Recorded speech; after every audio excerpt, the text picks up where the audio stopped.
Thank you, Mr. Davis, and it's a pleasure to serve under your chairship. I want to thank the Honourable Member for Moyne Valley for bringing this important debate, and obviously to the Backbench Business Committee for granting it. We are debating the peace process in Yemen today. But the brutal fact is that before the UK can make any meaningful contribution to any peace process in Yemen, the government needs to make up its mind what its position and intentions are toward Yemen and the horrific situation there. At the moment, we have a situation in which the government is wringing its hands about the deliberate killing, widespread rape and international starvation of millions of people, more than 20 million people in need of humanitarian assistance and 4 million displaced, while at the same time knowingly fueling the emergency by refusing to ban arms sales to one of the main actors in that brutality on the ridiculous excuse that there is no clear risk that selling weapons sold to one of the main aggressors against civilians in Yemen might be used on civilians in Yemen. UK-produced weapons make up around 20% of Saudi arms purchases. Even the US government, which made up most of the rest of Saudi arms supply, has now decided to pause its weapons sales to the country and has gone as far as to reset its military relationship.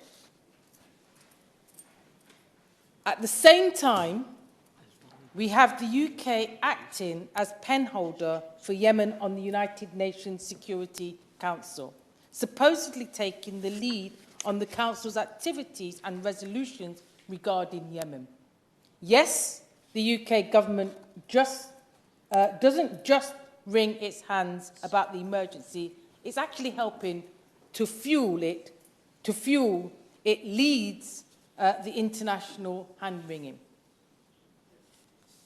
But that pen-holding has done nothing practical to improve the situation for Yemeni civilians. Instead, earlier this year, the UN decided to shut down its investigation into war crimes in Yemen, apparently under pressure from the Saudi government, a lack of oversight that observers say has seen an acceleration in the rate of atrocities committed, as perpetrators feel able to act without scrutiny, let alone consequences. The UN's abdication of its role in Yemen mirrors the UK's two-faced stance and makes it all the more urgent that the UK finally act in a manner consistent with its expressed concerns about all the horrors that are taking place in Yemen. Ending arms sales to Saudi Arabia is the obvious first step. If our government is serious about the UK's role in helping to end the mass murders, rapes and starvation. But it must not end there.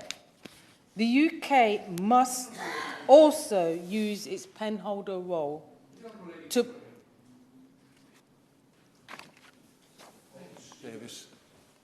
Could I ask the Honourable Lady who she thinks is responsible for the mass murders and rapes most of all? Because in my understanding is it's the Houthis.